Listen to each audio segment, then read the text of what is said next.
রহমানের ইতরামি পছন্দ, ইতরদের পছন্দ, কারণ তারেক রহমান ইতরদের গডফাদার। সি সি সি তারেক রহমান সি, চান্দাবাজ ধান্দাবাজ এদের তো আশ্রয় দিতেছেনি, ইতরদের গডফাদার হইতে হবে আপনারে। বিএনপি যে রাষ্ট্র চালানোর জন্য লায়ক হয়ে ওঠে নাই, এটা প্রমাণ হইতেছে তারেক রহমানের ঘোষণা, I have a plan. Tarique রহমানের আশেপাশে যারা আছেন, মানে যাদের কাছ থেকে তারেক রহমান বুদ্ধি পরামর্শ নেন আর কি, নেন কিনা জানি না, তাও যদি দিয়া থাকে আর কি, তো যারা তারেক রহমানকে ন্যারেটিভ বানাইতে সাহায্য করে, তারা তারেক রহমানকে আর তার দলকে একেবারে ডুবাইছে। বাংলাদেশের এলিট ইন্টেলিজেন্ট মিডল ক্লাস, এমনকি ওয়েস্ট, তারা এর মধ্যে তারেক রহমান আর বিএনপির ক্যাপাসিটি মাইপা ফেলছে, একেবারে মাইপা ফেলছে। কয়েঞ্চি ক্যাপাসিটি বিএনপি এখানে ফেল করেছে। আগে আমার অনুমান ছিল বিএনপি এলিট মিডল ক্লাসের ভোট পাবে, আমার এখন মনে হচ্ছে না যে তারা সেটা পাবে। তারেক রহমানের দল যেটাকে তারেক রহমানের স্মার্টনেস ভাবতেছে, সেইগুলো একের পর এক ডিজাস্টার হইতেছে, একের পর এক। আমি আজকে কয়েকটা দেখাবো, কেন হইতেছে সেটাও আমি ব্যাখ্যা করব। আর এই পেলানের রাজনীতি যে একেবারে অনাবশ্যক এবং ইমপ্লিমেন্ট করার যোগ্য না, সেটাও দেখাবো। এই পেলানের রাজনীতি যে একজন স্টেটসম্যানের কাজ না, এটাও আমি দেখাবো। আমি আলাদা আলাদা কইরা তাদের নির্বাচনী ইস্তেহার নিয়ে এপিসোড বানানো বন্ধ করতেছি না, অলরেডি তো চারটা হয়েছে, দেখেছেন তো ওই কয়টা, ওটা আল্লাহর রাস্তে চলবে। আসেন আল্লাহর রাস্তে শুরু করি তারেক রহমানের ডিজাস্টার গুলা, এবং তারপরে পেলানের রাজনীতি কেন স্টেটসম্যানশিপ না। তারেক রহমান সাংবাদিকদের ডাকিছিলেন না, উডি তো মাহবুজা নামে একটা বক্তব্য দিছিল। আজ একটা ইন্টারেস্টিং কথা কই, মাহবুজা নাম মতিউর রহমান ছায়ানার উদিসি কি তাদের ভিকটিম হুড নিয়ে কান্নাকাটি করতেছে, আমাকে রে মারিছে, আগুন জ্বালে দিছে, করছে করছে না। যারা কইছিল এরা দুনিয়া উল্টে দিবে সিকুর পাইরা, ওদের জিজ্ঞেস করেন জোকের মুখে কোন নুন পড়িছে। যাই হোক, ওটি মাহবুজা নাম কইতেছে পরিবেশের এত বিপর্যয় হয়েছে যা আমাদের ভূগর্ভস্থ পানির স্তর 80 থেকে 90 গজ নিচে চলে গেছে। এখানে তারেক রহমান মাহবুজা নামকে থামায় বলতেছে না না না না 600 ফিট। শুনে আরেকটা হচ্ছে আমাদের আন্ডারগ্রাউন্ড ওয়াটার। জনাব তারেক রহমান সাহেব, আমরা কিন্তু আন্ডারগ্রাউন্ড ওয়াটার উত্তোলন করতে করতে, হ্যাঁ আমরা করেছি, এগ্রিকালচারে অনেক উন্নতি হয়েছে, কিন্তু গ্রাউন্ড ওয়াটার কিন্তু এখন প্রায় 80-90 মানে ইয়ার্ড নিচে চলে গেছে। হ্যাঁ, 600 ফিট। তো আপনি তো আমার চাইতে বেশি জানেন। So we have to address ইট। এবং এই সমস্ত ব্যাপারে আমরা স্বাধীন সাংবাদিকতা এবং আমি নিজে ডেইলি স্টার আপনাকে সর্বরকম সহযোগিতা করব। শুনেছেন তো মাহফুজানন্দ প্রভুপাদ এই নতুন প্রভুর কথা কেমনে আমোদ করে, কইতেছে আপনি আমার চেয়ে বেশি জানেন। আবার শুনেন, গ্রাউন্ড ওয়াটার কিন্তু এখন প্রায় 80-90 মানে ইয়ার্ড নিচে চলে গেছে। হ্যাঁ, 600 ফিট। তো আপনি তো আমার চাইতে বেশি জানেন। তার একটা চান্স পেয়েছে তো দিছে চাইতে। তারেক রহমান এত কনফিডেন্ট হয়ে কেমনে কইলো 600 ফিট নামিছে? এটা কি তার সাবজেক্ট? তার সাবজেক্ট তো না, তার সাবজেক্ট হইলো তার একবার দেখে নেওয়া উচিত, তাই না? তার তো ডেরা ভুল, পানির স্তর 600 ফিট নামে নাই, কত ফিট নামিছে সেটা আরেকটু দেখি আসেন। ঢাকার ভূগর্ভস্থ পানির স্তর 1990-এর দশকে 25 মিটার গভীর থেকে পাওয়া যেত, 10 সালে 60 মিটার, আর 23-24 সালে 85 থেকে 65 মিটার নিচে পাওয়া যাচ্ছে। মানে আগের তুলনায় পানির স্তর অনেক নিচে নামিছে, এটা সত্য। মাহফুজা নাম ঠিক কথাই কইছে, মাহফুজা নাম ঠিক ডেটাই দিছে, তারেক রহমান ভুল কইছে।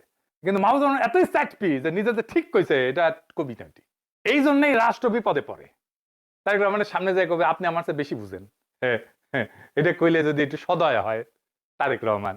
কিন্তু আসলে ওই ঠিক কইছে। প্রত্যেক বছরই ঢাকার ভূগর্ভস্থ পানির স্তর 1 থেকে 3 মিটার নিচে নেমে যেতেছে। পানি উন্নয়ন বোর্ডের মতে 86 মিটার নামছে, এটা একদম ডেটা টেটা সব আছে। দেশের 2/3 এলাকা তো ভূগর্ভস্থ পানির স্তর প্রচলিত জায়গা থেকে 1 থেকে 3 মিটার নিচে নেমে গেছে শুকনো মৌসুমে। অনেক গ্রামগঞ্জে এখন পানি পাওয়া যায় 30 ফুট বা তার চেয়েও গভীরে, আগে যেখানে আরো কম গভীরে মিলতো আর কি। তার মানে ঢাকা শহরে তো এদিকে 600 ফিট, 600 ফিট না, 85 থেকে 90 মিটার, মানে 280 থেকে 300 ফিট। 600 ফিট মানে হচ্ছে 183 মিটার। তার মানে ঢাকায় যে সমস্ত জায়গায় ভূগর্ভস্থ পানির স্তর পাওয়া যাচ্ছে সেটা 85 থেকে 90 মিটার গভীরে, যেটা 600 ফিটের অর্ধেকেরও কম, মানে 300 ফিট। 300 ফিট কইতে গিয়া 600 ফিট কইছে, এ তো থেকে আরেক শেখ মুজিব 3 লাখ কইতে গিয়া 3 মিলিয়ন কইয়া দিছিল। শেখ মুজিব তো অঙ্কে ফেল মারতো, যদিও আঙ্গেরে বাংলার লুথার কিং নিজেই কইছে সে অঙ্কে কাঁচা। তুমি যে বললে তোমার অঙ্ক করতে ভালো লাগে না, তোমাকে একটা সিক্রেট কথা বলি, অঙ্ক কিন্তু আমারও খুব ভালো লাগতো না, অঙ্ক দেখলে আমিও ভয় পেতাম। 600 ফিট ধরে নিয়ে বাংলার লুথার কিং যে প্ল্যান বানাবে, সেটা কোনো প্ল্যান হবে, কোনো কাজে আসবে? আপনারাই কন। তাহলে কি প্ল্যান বানাইছে ওই? আরেকটা জিনিস দেখি, বিএনপি রিল বানানোর প্রতিযোগিতা করলো না, সেটা নিয়ে তো এই রিল বানানোর প্রতিযোগিতাটি যারা ভালো করলো তাদের তারেক রহমান মিট করবে, দেখা করবি, তো করলো, সাথে তারেক রহমানের মেয়েও ছিল, ভালো কথা। তো এটি কারা কারা আসিছিল জানেন? এই মালদা আসিছিল, বিএনপির অনলাইন সিপাল সালার যারা জামাতকে ভোট দিতেছে প্রবাসী তাদের সম্পর্কে কি বলে শুনেন, আগে শুনে নেন, তারপরে ওর কথা করছি। কিছু কিছু প্রবাসী দেখলাম যে তারা পোস্টাল ব্যালটে দাঁড়িপাল্লায় ভোট দিছে এবং তারা গণভোটে হ্যাঁ ভোট দিছে। আবার সেই ভোট দেওয়ার ভিডিও তারা ধারণ করে আবার সোশ্যাল মিডিয়াতে আপলোড করছে। তা আমার কথা হচ্ছে যে তারা এত খুশি মনে হেসে খেলে সুন্দর করে যে ভিডিওটা বানায় সোশ্যাল মিডিয়াতে আপলোড করলো, তারা যে নিজের বউকে, যারা প্রবাসী এবং দাঁড়িপাল্লায় ভোট দিচ্ছেন, তারা যে নিজের বউকে জামাতের আমিরদের কাছে ইজারা দিচ্ছেন, এই বিষয়টা কি আপনাদের মাথায় আছে? শুনেছেন? এটা তারেক রহমান ডেকে নিয়ে গেছে, আবার কইছে তার কন্টেন্ট নাকি দেখে, তার মুখেই শুনেন। আমার আজকের এক্সপেরিয়েন্সটা অনেক ভালো। যেমন চেয়ারম্যান স্যার ফার্স্টে এখানে ঢুকে যখন সবার সাথে হ্যান্ডশেক করতেছিল, তখন উনি আমার সাথে হ্যান্ডশেক করার সময় বলছে যে I follow you a lot, that means a lot to me. কারণ চেয়ারম্যান স্যার এসে বলতেছে এমন একটা কথা, I was just hang on a moment, and তারপরে আমি স্যারে বলছি it's a great thing to me sir. মানে বুঝতেইছেন, আমি জাস্ট হ্যাং হয়ে গেছি চেয়ারম্যান স্যার যখন এমন একটা কথা বলছে। তার মানে সে যে ইতরামি করে সেটা তারেক রহমান জানে, যাই নাই তার মতো ইতরকে ডাকিছে, কনফার্ম করছে তার ইতরামি দেখে তারেক রহমান আর পছন্দ করে। তারেক রহমানের ইতরামি পছন্দ, ইতরদের পছন্দ, কারণ তারেক রহমান ইতরদের গডফাদার। এক ইতর ছিল আওয়ামী লীগের মুরাদ, এই যে এটা, সে মুরাদ জাইমা রহমান সম্পর্কে খুবই অশ্লীল কথা কইছিল না, আমি আর দেখাইলাম না ভিডিওটা। সেই মুরাদের মন্ত্রিত্ব গেছিল কিন্তু আওয়ামী লীগের আমলে, তার নমিনেশনও দেয় নাই পরে আওয়ামী লীগ। আর তারেক রহমান তার দলের একই মানের এক ইতরকে ডাইকা নিয়ে পুরস্কৃত করে, তাও ওর মেয়েকে পাশে বসায়। এই হইতেছে আওয়ামী লীগ আর বিএনপির তফাৎ। এই ব্যাপারে আওয়ামী লীগ বিএনপির চাইতে 1000 গুণ ভালো। সি সি সি তারেক রহমান সি। চান্দাবাজ ধান্দাবাজ এদের তো আশ্রয় দিতেছে নি, ইতরদের গডফাদার হইতে হবে আপনারে। যাই হোক, সেই রিল মেকারদের নিয়ে বৈশা তারেক রহমান বলতেছে দক্ষিণ কোরিয়া কন্টেন্ট মেক করে $12 বিলিয়ন আর্ন করেছে। শুনেন, আপনার জানা আছে সাউথ কোরিয়া খুব সম্ভব গত বছর কন্টেন্ট মেকিং থেকে কত আর্ন করেছে? $12 বিলিয়ন। শুধু আইটি কন্টেন্ট মেকিং থেকে $12 বিলিয়ন, একটা সাবজেক্ট থেকে। মানে এর জ্ঞানের কথা কইছে, ডেটা কইছে, ডেটা গেলে জ্ঞানের কথা মনে হয়, প্রচুর জানে মনে হয়। তাই রহমান কন্টেন্ট ক্রিয়েটরদের সাথে বসবেন, কন্টেন্ট ক্রিয়েটরদেরকে চমকাই দিতে হবে কিছু কুইয়া, তাই কিছু ডেটা লাগবে, কিছু ভালসুনকে বসে দিছে, এই ডেটা এনে দিছে গুগল টুগল কইরে আর কি। 600 ফিটের মতো, ওই যে 600 ফিটের ডেটা দিছিল না উনকা। তো কোরিয়ান কন্টেন্ট বলতে কি রিলস আর ইউটিউব বুঝাইছে না। দক্ষিণ কোরিয়া কন্টেন্ট এটা সাংস্কৃতিক কন্টেন্ট, এটারে বলে কে কন্টেন্ট। এর মধ্যে আছে music, movie, games, animation, broadcasting, advertising এবং ক্যারেক্টার কন্টেন্ট, মানে যেগুলো অ্যানিমেশন কন্টেন্ট ইত্যাদি, নলেজ এবং আইটি সব এটার মধ্যে। এমনকি ওয়েবটুনও আছে। এই সব মিলা বিশ্বব্যাপী রপ্তানি থেকে আয় করছে এত টাকা, $12 বিলিয়ন। এটা দেখেন, এটা দেখাইছে। এই যে এর উপরে আরো অনেক দেশ আছে, ফ্রান্স আছে, ইত্যাদি আছে। এটা রিলস আর ইউটিউবের আয় না। কে কন্টেন্ট কোরিয়াতে গাড়ি, শিপ বিল্ডিং এর মতো একটা স্ট্র্যাটেজিক সেক্টর, আলাদা মন্ত্রণালয় আছে, বাজেট আছে, এক্সপোর্ট টার্গেট আছে। এখানে কোরিয়া ক্রিয়েটিভ কন্টেন্ট এজেন্সি বলে একটা জিনিস আছে, কেন্দ্রীয় ভূমিকা রাখে। তারা ফান্ডিং করে, ইনকিউবেশন করে এবং ওভারসিজ মার্কেট অ্যাক্সেসের জন্য কাজ করে। এইখানে এই কালচার কে কন্টেন্ট হচ্ছে রাষ্ট্রীয় সম্পদ। এইটার আবার একটা স্পিল ওভার ইন্ডাস্ট্রি আছে, মানে এইটা দেখে দেখে অন্য ইন্ডাস্ট্রিগুলোতে যেটা ইফেক্ট পড়ে, যেটার মধ্যে ফ্যাশন আছে, কসমেটিক্স আছে। এই জন্যই জানি এই ইকোনমি সম্পর্কে আর কি। আমার একটা ট্রেনিং হয়েছিল যে আমার হয়েছে যন্ত্রণা, আমার আবার জাস্টিফাই করে দেওয়া লাগে, কই থেকে জানিছি এইসব। আমি এসব কইলে বিএনপির ভালচুনগুলো এসে কয় আমি নাকি সব জানতাম। হ্যাঁ হ্যাঁ, ওই তো আশেপাশে সব মূর্খসোদাদেরকে দেখে, তাই ওই ভাবে ওদের মতো সবাই মূর্খসোদা। যাই হোক, এবারে আসেন দেখি কেন তারেক রহমানের প্ল্যান গুলো ডিজাস্টার হইতেছে। তার যে সমস্ত স্পেকটাকল করার চেষ্টা করতেছে সেগুলো সবগুলো ডিজাস্টার হইতেছে। আসেন দেখি। বিএনপির বুদ্ধিজীবীদের একটা জায়গা আছে অনলাইনে, জানেন না? এই যে এটি বিএনপির সব প্ল্যানের মাস্টারদের পাবেন আর কি, কারা প্ল্যান গুলা করিছে। আমি একটা এক্সাম্পল দেখাই, যারা দেখা বসে হেলথ নিয়ে প্ল্যান করিছে, হ্যাঁ আমি জানি, মানে অনেকের মধ্যে একজন, সে না একা না, প্রফেশনালি সাকসেসফুল, সিঙ্গাপুরে কাজ করে, অ্যাসোসিয়েট প্রফেসর বোধহয়, পুরা একটা এডুকেশন, ব্রেনটা ভরা, ব্রেইনফুল পারসন। কিন্তু দেখেছেন তো কি স্বাস্থ্য প্ল্যান বানাচ্ছে, দেখেছেন 180 দিনের মধ্যে কি কি করবে করছে। এর আগে ও কি করছে শুনেন, তারপরে বুঝবো যে আসলে কেন ওরা ভুল করিচ্ছে আর কি। আসেন তারপরে সমস্যাটা করছি, শুনেন। আমার মিনিস্ট্রি অফ হেলথে একজন ডাক্তারও নাই। মিনিস্ট্রি অফ হেলথ ডাক্তার না, সরি, একজনও হেলথের ব্যাকগ্রাউন্ড নাই। মানে আমি কথাটা একটু এক্সাজারেট করলাম, একজনও নাই হয়তো ব্যাপারটা তা না, হয়তো একজন আছে। আর হওয়ার কথা তো ছিল সবাই হেলথ ব্যাকগ্রাউন্ড। আমি বলছিলাম তাকে ডাক্তার হতে হবে, কিন্তু তার হেলথ সম্পর্কে তো জানতে হবে। তুমি সচিবের খবর নাও, আমি জানি না উনি কে, ওনার নামও আমি জানি না, কোন ব্যাকগ্রাউন্ড থেকে জানি না। আমি তোমাকে গ্যারান্টি দিতে পারি he is not from health background. সে এমন একটা ব্যাকগ্রাউন্ড, সে জীবনে কোনোদিন হেলথ চালায় না। শুনেছেন তো, মনে হইতেছে না বাস চমৎকার কথা। তো মন্ত্রণালয়গুলো চালাবে তো সাবজেক্টের লোকেরা, স্বাস্থ্য মন্ত্রণালয় ডাক্তার, গণপূর্ত সিভিল ইঞ্জিনিয়ার, ফিনান্স চালাবে ইকোনমিক্সরা, তারপরে ফিনান্সের লোকেরা, অ্যাকাউন্টিং এর লোকেরা, জনপ্রশাসন চালাবে এইচআর এর লোকেরা, প্রতিরক্ষা চালাবে আর্মি জেনারেল, স্বরাষ্ট্র চালাবে পুলিশের লোক, তাই না? এরা রাষ্ট্র আসলে কি, রাষ্ট্র কেমনে চলে এটাই বুঝতে পারেনি, জানেও না। রাষ্ট্রকে কর্পোরেশন ভাবিছে। ব্যুরোক্রেসি আসলে কি করে, ব্যুরোক্রেসির কাজটা কি, এটা আগে পরিষ্কার হওয়া দরকার। আসেন এটা বুঝে দেখি। ব্যুরোক্রেসির কাজ জ্ঞান উৎপাদন করা না, পলিসি তৈরি করা না। ব্যুরোক্রেসির কাজ জ্ঞানকে শাসনযোগ্য কাঠামোর রূপ দেওয়া, দুটো এক জিনিস না। এটা গুলে ফেললে বিপদ। ব্যুরোক্রেসিতে বরং সাবজেক্ট এক্সপার্ট থাকা উচিত না। বাংলাদেশের আমলাতন্ত্র সেক্রেটারিয়েতে সচিব টচিব যারা আছেন আর কি, তারা বুঝে দেখেন কাদেরকে আপনারা ব্যাক করিচ্ছেন। দেখেন ব্যুরোক্রেট যদি সাবজেক্ট এক্সপার্ট হয় তাহলে সে মতাদর্শী খেলোয়াড় হয়ে যায়। সে ডেটা শুনবে না, কারণ সে নিজে জানে তো। সে কনসালটেশনকে দুর্বল করে ফেলবে, সে ভিন্ন মতকে থ্রেট ভাববে।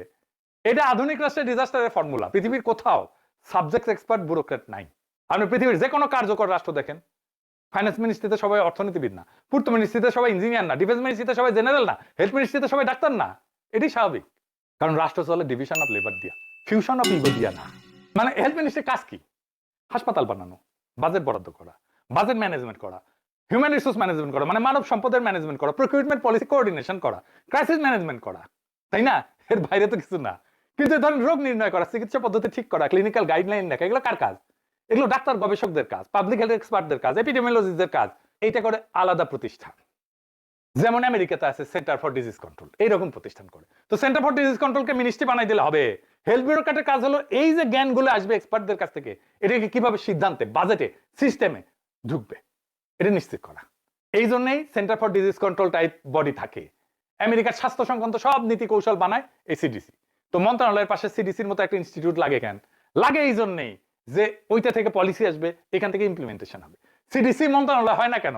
ওই তো চাচ্ছে সিডিসি কে মন্ত্রণালয় বানায় ফেলতে। মন্ত্রণালয় হচ্ছে এক্সিকিউটিভ বডি এবং যে কোঅর্ডিনেট করে, সে নীতি বাস্তবায়ন করে ফ্রেমের মধ্যে। একটা ম্যাসিভ রাষ্ট্র ব্যুরোক্রেটকে নিউট্রাল কোঅর্ডিনেটর রাখে, সাবজেক্ট এক্সপার্টকে ইন্ডিপেন্ডেন্ট অ্যাডভাইজার রাখে, সিদ্ধান্ত নেয় ইনস্টিটিউশনাল প্রসেস দিয়া, ব্যক্তির জ্ঞান না, সিস্টেমের জ্ঞান ব্যবহার করিয়া। এই জন্য ভালো রাষ্ট্র বলা হয় তাকে। এটা ইংরেজিতে কইছে, আমি এটা বাংলা কইরা কইতেছি, ইংরেজি যেহেতু কইছে ঠিক আছে, তাই না? মানে ইনস্টিটিউট বা রাষ্ট্র এমন হইতে হবে যেন সবচাইতে স্মার্ট মাইন্ডসেট চাইতো রাষ্ট্র প্রসেস স্মার্ট হয়। বুঝেছাও? ব্যুরোক্রেসির কাজ ডাক্তার হওয়া না, ডাক্তারদের শোনা, শিক্ষক হওয়া না, শিক্ষাকে সংগঠিত করা, অর্থনীতিবিদ হওয়া না, অর্থনীতিকে শাসনযোগ্য করা। যে রাষ্ট্র ব্যুরোক্রেসিকে সব জানতা বানায়, সেই রাষ্ট্র শেষ পর্যন্ত ডিজাস্টার হয়, পুইরা সেই রাষ্ট্র শেষ পর্যন্ত ভেঙ্গে চুরে পড়ে। এইখানে জ্ঞান চুপ করে, ক্ষমতা কথা বলে, আর নীতির জায়গায় অহংকার বসে। এখানে রাষ্ট্র নীরবে পতন ঘটে। এই একই মাইন্ডসেট থেকে তারেক রহমানের আই হ্যাভ এ প্ল্যান কথাটা আছে। কিরকম? রাষ্ট্র চালাইতে প্ল্যান লাগে না। কেন লাগে না? রাষ্ট্র কোনো পাওয়ার পয়েন্ট প্রেজেন্টেশন না, রাষ্ট্র কর্পোরেশন না। রাষ্ট্র এমন একটা জিনিস না যেখানে একবার প্ল্যান বানায় 5 বছর চালানো যায়। এখানে মেলা ভ্যারিয়েবল কাজ করে, মেলা, জাতীয়, আন্তর্জাতিক, পরিবেশ, পৃথিবী, সবকিছু মিলে অসংখ্য ভ্যারিয়েবল, যেটা প্রতি মুহূর্তে চেঞ্জ হয়। আপনি দেখতেছেন না? মানে আমার রাষ্ট্র কেমন চলবে এটা আমেরিকা কি করতেছে সেটার উপরে ডিপেন্ড করে আমার প্ল্যান বলতে যাবে। তো ট্যারিফ বদলে দিল, আমার সবকিছু প্ল্যান চেঞ্জ হয়ে যাবে। একটা নতুন ইনোভেশন হইলো, সব প্ল্যান চেঞ্জ হয়ে যাবে। আর্টিফিশিয়াল ইন্টেলিজেন্স আসলো, সব প্ল্যান চেঞ্জ হয়ে যাবে। আমি কখনোই আগের প্ল্যানে রাখতে পারবো না। একটা দেশে একটা যুদ্ধ লাগলো, সব প্ল্যান চেঞ্জ হয়ে যাবে। এমনকি কর্পোরেশনেও কোনো প্ল্যান এইভাবে 1 বছরের প্ল্যান করে এক্সিকিউট করা যায় না। প্ল্যান একটা সর্বোচ্চ অনুমান, আর এই অনুমান তখনই ভেঙে পড়ে যখন বাস্তবতা বদলায় যায়। প্ল্যান ধরে নেয় ভবিষ্যৎ জানা, কিন্তু ভবিষ্যৎ জানা থাকে না, এটাই বাস্তবতা। আর প্ল্যান এভাবে করা যায় না, কারণ রাষ্ট্রের বাইরে থেকে, রাষ্ট্র কাঠামোর বাইরে থেকে, ব্যুরোক্রেসির বাইরে থেকে আমি আমার রাষ্ট্রের, বাংলাদেশ রাষ্ট্রের শক্তি দুর্বলতা এগুলো কিছুই জানি না। আমি আমার ব্যুরোক্রেসি কতটুকু পাওয়ারফুল সেটা জানি না, কতখানি এফিশিয়েন্ট সেটা জানি না, কতখানি দক্ষ সেটা জানি না। তো আমি এমন একটা জিনিসের উপরে বৈশাখ প্ল্যান করতেছি, জানি না যে আমার প্ল্যানটা এক্সিকিউট করবে তার শক্তিটা কেমন। কোম্পানি জানে, কারণ কোম্পানি তো রিক্রুট করে। তারেক রহমান তো রিক্রুট করেনি সচিবদেরকে, সে তো জানে না রাষ্ট্রের রিসোর্স কতটা গভীর, কোন স্ট্র্যাটেজিক এগ্রিমেন্ট আছে কিনা। আজকে যে মিত্র রাষ্ট্রের, কালকে সে শত্রু হয়ে যাবে। আজকে যেটা বাজার, কালকে সেখানে নিষেধাজ্ঞা বসবে। আজকে যে প্রযুক্তি, কালকে সে অপ্রাসঙ্গিক হয়ে যাবে। প্রত্যেকদিন নতুন কন্ডিশন তৈরি হয়, যুদ্ধ, ভাইরাস, মহামারী, মুদ্রাস্ফীতি, জলবায়ু সংকট, আর্টিফিশিয়াল ইন্টেলিজেন্স, সামাজিক বিস্ফোরণ। এই দুনিয়ায় আগাম প্ল্যান কাজ করে না, করবে না। জোর করে এইভাবে প্ল্যান কাজ করানো যায় না। তাহলে প্রশ্নটা পরিষ্কার, রাষ্ট্র চালাইতে তাহলে কি লাগে? রাষ্ট্র চালাইতে লাগে ডক্ট্রিন, যে আমি কিভাবে সিদ্ধান্ত নেব, কিসের ভিত্তিতে সিদ্ধান্ত নেব, সেটারে বলে ডক্ট্রিন। আমার ওইটা জানা থাকতে হবে। লাগে ইনস্টিটিউশনাল ইন্টেলিজেন্স, লাগে অ্যাডাপটিভ ক্যাপাসিটি, ফ্লেক্সিবিলিটি লাগে। প্ল্যান কি বলে? বলে আমরা কি করবো। আর ডক্ট্রিন কি বলে? কিভাবে সিদ্ধান্ত নেব। প্ল্যান সবসময় স্থির, ডক্ট্রিন জীবন্ত। ডক্ট্রিন মানে পরিবর্তনের ভেতরে দিক না হারানো, পথ না হারানো। ডক্ট্রিন মানে কনফিউশনের মাঝে সিদ্ধান্ত নেওয়ার নীতি। আজকের বাস্তবতায় ডক্ট্রিন আজকের সিদ্ধান্ত নেয়, কালকের বাস্তবতায় কালকের সিদ্ধান্ত নেয়, কিন্তু একই নৈতিক প্রাতিষ্ঠানিক মেরুদণ্ডের উপর দাঁড়ায়। ডক্ট্রিন অ্যান্ড ইনস্টিটিউশনাল ইন্টেলিজেন্স আর অ্যাডাপটিভ ক্যাপাসিটি, তিনটে জিনিস লাগে। শক্ত রাষ্ট্রের হাতে প্ল্যান থাকে না, শক্ত রাষ্ট্রের হাতে থাকে ডিসিশন মেকিং গ্রামার। এই গ্রামার শেখায় কখন অপেক্ষা করতে হবে, কখন ঝুঁকি নিতে হবে, কখন পিছাইতে হবে, কখন আঘাত করতে হবে, কখন চুপ থাকে সবচেয়ে শক্তিশালী সিদ্ধান্ত। দুর্বল রাষ্ট্র প্ল্যান বানায়। এই রাষ্ট্রের প্ল্যানিং এর, দীর্ঘমেয়াদী প্ল্যানিং এর বিষয়টা আসিছিল কমিউনিস্ট রাষ্ট্র থেকে, সোভিয়েত ইউনিয়ন থেকে আসিছিল, স্ট্যালিন করেছিল। এটা স্ট্যালিনের 5 সালা পরিকল্পনা ছিল, 5 বছর বছর প্ল্যান করিত। এই যে 19বিংশ শতাব্দীর কথা, আগের শতাব্দীর কথা, ওর পরে 100 বছর পার হয়ে গেছে দুনিয়া। ওই সময় রাষ্ট্র ছিল খুব দুর্বল, সোভিয়েত ইউনিয়ন। সেই জন্য দুর্বল রাষ্ট্র প্ল্যান বানায়। রাষ্ট্র যত শক্ত রাষ্ট্র জাজমেন্ট তৈরি করে, কারণ প্ল্যান ব্যর্থ হইলে রাষ্ট্রই ভেঙে পড়ে। ডক্ট্রিন থাকলে রাষ্ট্রের রূপ বদলায় কিন্তু ভাঙে না। এই কারণে ইতিহাসে টিকে থাকে তারা। সোভিয়েত ইউনিয়ন এই দীর্ঘমেয়াদী প্ল্যান করতে করতে করতে করতে করতে করতে ভেঙেই গেল, দেখেছেন? এটাই এই প্ল্যানিং এর, রাষ্ট্রীয় প্ল্যানিং এর এটা প্রবলেম। আপনি দেখেন তো আমেরিকার কোনো প্ল্যান আছে? 1 বছর আগে জানতেন যে এরকম আইস এসে এরকম ব্যাপার করবে, আপনি জানতেন যে এসে ভেনেজুয়েলা এরকম করবে, গ্রিনল্যান্ড নিয়ে এরকম করবে, এটা জানতেন। কিন্তু এই ডক্ট্রিন ছিল যে গ্রিনল্যান্ড নিয়ে তাদের একটা সিদ্ধান্ত নিতে হবে। কি সিদ্ধান্ত নিতে হবে সেই ডক্ট্রিন তাদের আছে, সে চিন্তা তাদের আছে, কিন্তু প্ল্যানটা কিন্তু এখনই হবে সেই প্ল্যান ছিল না। রাষ্ট্র নিজের ভবিষ্যৎ বানাইতে পারে না। রাষ্ট্র অনিশ্চয়তার ভেতরে চলার ক্ষমতা তৈরি করে, এটাই রাষ্ট্র। আর সেই ক্ষমতার নাম হইতেছে ডক্ট্রিন, ইনস্টিটিউশনাল ইন্টেলিজেন্স আর অ্যাডাপটিভ পাওয়ার। 3টা জিনিস মাত্র। তাই প্ল্যান না, ক্ষমতা। দর্শনের ভাষায় রাষ্ট্র এমন কিছু না যেটা নির্দিষ্ট শেষ লক্ষ্য ধরে ধাপে ধাপে ধাপে ধাপে আগানো যায়। রাষ্ট্র মানে বৈধ কর্তৃত্ব প্লাস অনিশ্চয়তা। প্ল্যান ধরে নয়, অনিশ্চয়তা নিয়ন্ত্রণে আছে, কিন্তু রাষ্ট্রের কাজই হচ্ছে অনিশ্চয়তার ভেতরে শাসন করা। এইখানে প্ল্যানটা ভেঙে পড়ে। ধরেন আপনি ক্ষমতা আসলেন, আপনার নির্বাচনী প্ল্যানে লেখা ছিল ব্যুরোক্রেসি কাজ করবে, ইকোনমি ঘুরে দাঁড়াবে, আপনি পলিসি পাল্টাইতে পারবেন, আপনি চুক্তি বদলাইতে পারবেন, ব্যুরোক্রেসি এফিশিয়েন্ট, ফাইল ঠিক মতো চালায় চলে, ঘুষ ছাড়াই, মিড লেভেল অফিসাররা দক্ষ। আপনি এসে দেখলেন যে ইকোনমি ধারণা চেয়ে তো দুর্বল, রেভিনিউ লিকেজ সর্বত্র। কি করবেন? এরশাদ হটার পরে শাহাবুদ্দিন রে আমরা তত্ত্বাবধায়ক সরকারের প্রধান বানাইছিলাম 90-এ। সে তো প্রধান বিচারপতি ছিল। সে এসে কইছিল আমি দেশের অবস্থা যা ভাবছিলাম তার চেয়ে অনেক খারাপ। প্রফেসর ইউনূসী এসে তো কইছে সবকিছু লটর ভটর হয়ে আছে, বলছেন না? সব লটর পটর অবস্থার মধ্যে আছে, কোনোটাই ঠিক মতো চলে না। তো দেখছেন, আর বাইরে থেকে দেখে একরকম মনে হয়, ভিতরে যে আর একরকম মনে হয়। কারণ বাইরে থেকে ধরে নিয়েছিল যন্ত্রটা ঠিক মতো কাজ করবে। তো রাষ্ট্র যন্ত্রটাই যদি বিকল হয়, প্ল্যান দিয়ে সেই যন্ত্র ঠিক করা যায় না। আই হ্যাভ এ প্ল্যান, এটা স্টেটসম্যানশিপের বিপরীত। এটা শুনতে আধুনিক লাগে, আই হ্যাভ এ প্ল্যান, আত্মবিশ্বাসী মনে হয়। কিন্তু রাষ্ট্রের ইতিহাস জানলে, রাষ্ট্রের দর্শন বুঝলে এই বাক্য শুনে ভয় লাগার কথা। রাষ্ট্রনায়ক কখনো প্ল্যান বানায় না। তাহলে স্টেটসম্যান কাকে বলে?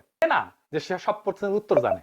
তারেক রহমান যেটা বোঝানোর চেষ্টা করে, আমি সব জানি, আমার কাছে সব তথ্য আছে। এই যে 600 ফিট আর রিলস দিয়ে বুঝাইছেন না, স্টেটমেন্ট সে যে জানে সব প্রশ্নের উত্তর একসাথে জানা সম্ভব না। সে নিজেকে এক্সপার্ট ভাবে না, সে নিজেকে প্ল্যানার ভাবে না, সে নিজেকে সিস্টেমের উপরে দাঁড় করায় না, সে নিজেকে দেখে ইনস্টিটিউশনাল ইন্টেলিজেন্সের রক্ষক। এই হিসাবে সে যখন বলে আই হ্যাভ এ প্ল্যান, সে আসলে বলতেছে রাষ্ট্র আমার মাথার ভেতরে, জটিল বাস্তবতা আমার নকশায় ধরা পড়বে, আমি সব পড়তে বেশি বুঝি। এটা রাষ্ট্রনায়কত্ব না, এটা চিফ প্ল্যানার সিনড্রোম। রাষ্ট্রনায়ক আর রাষ্ট্রের চিফ প্ল্যানার এক জিনিস না। পরিকল্পনা মন্ত্রণালয়ের প্রধান না, সে এনে বিপদ। আধুনিক রাষ্ট্র কি শেখায়? আধুনিক রাষ্ট্র একটা কথা পরিষ্কার জানে, সিস্টেমটা এমন হইতে হবে যেন সবচেয়ে বুদ্ধিমান মানুষ, দেশের সবচেয়ে বুদ্ধিমান মানুষটা চাইতে সিস্টেম বেশি বুদ্ধিমান হয়। কারণ মানুষ ভুল করে, মানুষ অহংকারী হয়, মানুষ নিজের প্ল্যানের প্রেমে পড়ে যায়। ভালো সিস্টেম ভুল ধরতে পারে, নিজে ঠিক করতে পারে, নিজেকে নিজে ঠিক করতে পারে, প্রয়োজনে নেতার বিরুদ্ধে দাঁড়াইতে পারে। এটাই সবচেয়ে বড় সমস্যা যে তারেক রহমান স্টেটসম্যান না হইতেছে, প্ল্যানার হইতে চাইতেছে। সে বলতে পারতো আমি প্রতিষ্ঠান শক্ত করব, আমি সিদ্ধান্ত ব্যক্তির হাতে থেকে বের করব, আমি প্রতিষ্ঠানটাকে শক্তিশালী করব, ইনস্টিটিউশন গুলোকে দাঁড় করাবো, আমি এমন রাষ্ট্র বানাবো যেটা আমাকে ছাড়াও চলবে। কিন্তু সে বলতেছে আই হ্যাভ এ প্ল্যান। এই বাক্যের রাষ্ট্র ছোট হইতে হয়, নেতা বড় হয়। আর ইতিহাস বলে যখন নেতা বড়, সেখানে রাষ্ট্র দুর্বল। রাষ্ট্র কোনো প্ল্যান আর নেতা সহ্যই করতে পারে না, এটা ফিট করে না রাষ্ট্রের সাথে। কারণ প্ল্যান ব্যর্থ হইলে সংশোধনের জায়গা থাকে না, ভিন্ন মত শত্রু হয়ে যায়, সিস্টেম চুপ করে থাকে, ক্ষমতা কথা বলতে শুরু করে। এটাই স্বৈরাচারের প্রথম ধাপ। রাষ্ট্র চালানো মানে নকশা আঁকা না, রাষ্ট্র চালানো মানে সবসময় অনিশ্চয়তার সাথে সহাবস্থান। এটা মাথায় রেখেন।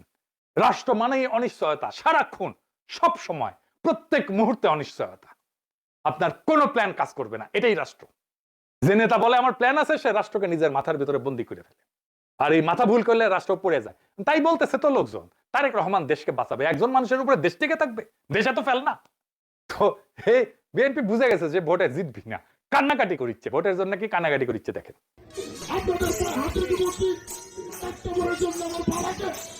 আমার রাজনৈতিক দলকে একটা জন্য আপনারা সুযোগ দিবেন। আপনাদের কাছে একটা বড় জন্য একটা ভোট দিতে চান, একজন মানুষকে কিন্তু ভোট দেবেনই, আপনারা ঢাকাই চান, ভোট কিন্তু করে রাখতে পারবেন না। এই কাকরাতের উন্নয়নের জন্য, সখীপুরের উন্নয়নের জন্য আপনাদের কাছে হয়েছে আমার বাবার কথা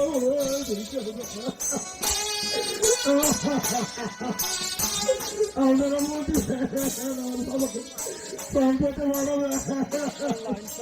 আর কোনো চাওয়া নাই, আমার ভোটটা মরে গেছে, আপনারা আমাকে যে সম্মানিত করেছেন, আপনাদের ঋণ আমি আর কোনোদিন শোধ করতে পারবো না। আপনারা একটি করে ভোটে আমাকে রেডি করবেন, আপনাদের পাশে জন্য আমার জীবনে উৎসর্গ করতে পারি।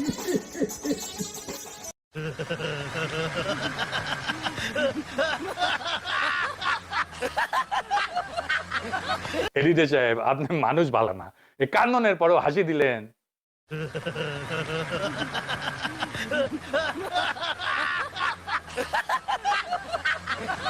এই আবারও হাসি দিলেন। না, আপনাকে আর মানুষ করা যাবে না। তো যাই হোক, বিএনপি নির্বাচনে হারবি, কারণ তারা মানুষের সামনে ভীষণ দেখায় না, তারা মানুষের সামনে ভুল আত্মবিশ্বাস দেখায়। রাষ্ট্র চালানো কোনো স্টেজ শো না, স্পেকটাকল না। রাষ্ট্র চালানো কোনো রিলসের প্রতিযোগিতা না। রাষ্ট্র চালানো মানে আই হ্যাভ এ প্ল্যান বলে হাততালি নেওয়ার খেলা না। রাষ্ট্র চালানো মানে ভুল স্বীকার করার ক্ষমতা, সিস্টেম বানানোর ক্ষমতা, নিজেকে ছোট করে প্রতিষ্ঠানকে বড় করার ক্ষমতা। এটাই রাষ্ট্র, এটাই রাষ্ট্র নেতার কাজ। বিএনপি আজকে যা করতেছে, তারেক রহমান যা করতেছে, ওইটা রাষ্ট্র নির্মাণের কাজ না, ওইটা ক্ষমতা দখলের সাইড প্রেজেন্টেশন। আর এলিট বলেন, মিডল ক্লাস বলেন, এডুকেটেড সোসাইটি বলেন, পশ্চিম বলেন, সবাই এক জিনিসটা আগে বোঝে, যে দলের নেতা ডেটা ঠিক মতো বলতে পারে না, মতে রাখতে পারে না, সে দলের মেধা নাই, চাটুকারিতা দিয়া চলে। যে দলের প্ল্যানার মানে নিজের মাথা, সে দল ক্ষমতায় গেলে রাষ্ট্রকে জিম্মি করে ফেলবে। এরা নির্বাচন যাইতে পারে, প্রচারণা চালাইতে পারে, এবং আমি মনে করি ধানের শীষ এবার ভালো করবে, অনেক ভালো করবে। গত নির্বাচনের চাইতে 20 গুণের মতো বেশি সিট পাবে। গত নির্বাচনে তো 5টা পেয়েছিল, তাই না? তো তাহলে 20 গুণ হলে কয়টা হয় হিসাব করে নেন। বিএনপির রাষ্ট্র চালানোর কোনো ক্ষমতাই নেই, ওদের ওই হ্যাডমই নাই, রাষ্ট্র বুঝেই না। রাষ্ট্র যে বিচক্ষণতা দিয়ে চলে, যে ইন্টেলিজেন্স দিয়ে চলে, সে বিচক্ষণতা পুরা বিএনপির সিস্টেমের মধ্যে নাই। সেজন্য ওইখানে বাংলাদেশের ভবিষ্যৎ নাই। আজ থেকে মনে রাখবেন, বিএনপির সমস্যা ইস্তেহার না, বিএনপির সমস্যা তারা এখনো রাষ্ট্র শেখে নাই, তারা রাষ্ট্র বোঝে নাই, রাষ্ট্র কেমনে চলে, কেমনে চালাইতে হয় সেটা জানে না। তারা নির্বাচনে শুধু অংশ নেয়, কিন্তু ভবিষ্যৎ বানায় না। আমরা সেই ভবিষ্যৎ বানাবো, সেই ভবিষ্যতের পথে যাত্রা শুরু হবে 12ই ফেব্রুয়ারি নির্বাচনের মধ্যে দিয়ে। সেই দিন আমরা বাংলাদেশের জনগণকে আবার বিজয়ী করব ইনশাআল্লাহ। ইনকিলাব জিন্দাবাদ।